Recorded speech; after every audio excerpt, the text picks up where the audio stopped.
Abordons désormais une notion fondamentale pour le développement de la chaîne de valeur de l'hydrogène, le LCOH.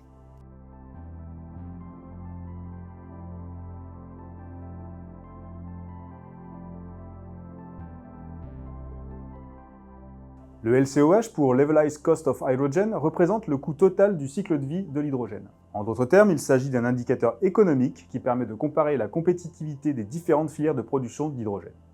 Il prend en compte l'ensemble des étapes, depuis la production de l'énergie primaire jusqu'à la distribution de l'hydrogène aux utilisateurs finaux. Le LCOH est un élément crucial pour plusieurs raisons. En ce qui concerne la transition énergétique, l'hydrogène est considéré comme un vecteur d'énergie prometteur pour la décarbonation de nos sociétés. Le LCOH permet d'évaluer la viabilité économique de l'hydrogène par rapport aux autres sources d'énergie, en tenant compte de l'ensemble de son cycle de vie. En ce qui concerne les investissements, les acteurs économiques et les décideurs politiques s'appuient sur le LCOH pour prendre des décisions éclairées concernant les investissements dans la production, le transport et le stockage de l'hydrogène. À propos de la comparaison entre les filières, le LCOH permet de comparer les différentes filières de production d'hydrogène, fossiles, nucléaires, renouvelables, en fonction de leurs coûts respectifs et de leur durabilité. Alors voyons comment se calcule ce fameux LCOH.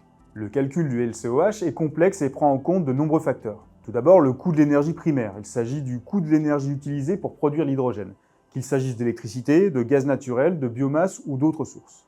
Ensuite, il y a le coût des infrastructures. Cela comprend le coût des installations de production, électrolyseurs, bioréacteurs, de transport, les pipelines, les camions, de stockage, les réservoirs, les cavités souterraines, et de distribution, les stations-service par exemple.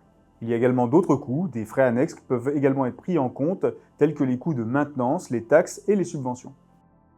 T est le taux d'actualisation permettant de considérer l'impact économique du temps sur le projet.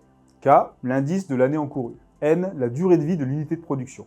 Une composante représentant les coûts d'investissement dans la technologie, ce qu'on appelle le CAPEX, Capital Expenditure, et les coûts de fonctionnement comme la main-d'œuvre, d'opération et de maintenance de la technologie, ce qu'on appelle l'OPEX, l'Operational Expenditure. Elle est dite fixe car elle est payée indépendamment de la production. Une composante dite variable, Operation and Maintenance Cost, VAROM, couvre les coûts des ressources naturelles nécessaires à la production et des externalités positives ou négatives représentant les coûts indirects de la production. Dans ce cas, les coûts d'émission de CO2 qui sont imputés financièrement sous forme d'un coût carbone. Voyons maintenant la comparaison du LCOH des différentes filières.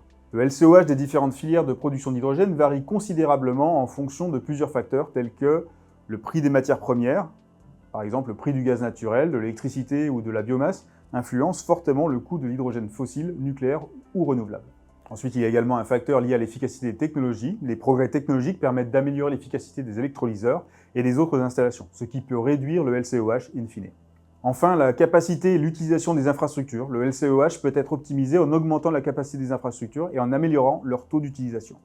En général, l'hydrogène renouvelable produit par électrolyse avec de l'électricité solaire ou éolienne présente aujourd'hui le LCOH le plus élevé. Mais les coûts devraient baisser avec le développement des technologies et la décarbonation du mix électrique. Voyons maintenant les perspectives et les enjeux du LCOH. Le LCOH continuera à jouer un rôle crucial dans le développement de l'hydrogène. Si on considère la réduction du LCOH, les efforts de recherche et de développement visent à réduire le LCOH de l'hydrogène renouvelable pour le rendre plus compétitif. Le coût actualisé estimé de la production d'hydrogène renouvelable, donc ce qu'on appelle le LCOH, est d'environ 4,5 à 6,5 $ par kilogramme s'il est construit aujourd'hui, soit une augmentation de 30 à 65% par rapport aux estimations précédentes. Plusieurs facteurs ont provoqué cette augmentation. Des coûts de main-d'œuvre et de matériaux plus élevés, un coût plus élevé pour la construction du reste des usines d'électrolyse, un coût du capital plus élevé de 3 à 5 points de pourcentage et une augmentation du coût de l'énergie renouvelable de plus de 30%. Cependant, le coût de production de l'hydrogène renouvelable devrait baisser entre 2,5 et 4 $ par kilogramme d'ici 2030, grâce au progrès de la technologie des électrolyseurs, aux économies d'échelle de fabrication, aux améliorations de la conception et, bien sûr, à la réduction du coût de l'énergie renouvelable. Les baisses des prix des énergies renouvelables et la décarbonation du mix électrique contribueront à réduire le LCOH de l'hydrogène renouvelable. La mise en place de politiques publiques favorables à l'hydrogène, telles que des subventions ou des incitations fiscales, peuvent également contribuer à réduire ce LCOH. En conclusion, le LCOH est un outil essentiel pour évaluer la compétitivité économique et la durabilité de l'hydrogène. En comprenant les différents facteurs qui influencent le LCOH, nous pouvons prendre des décisions éclairées concernant le développement et l'utilisation de cette source d'énergie prometteuse.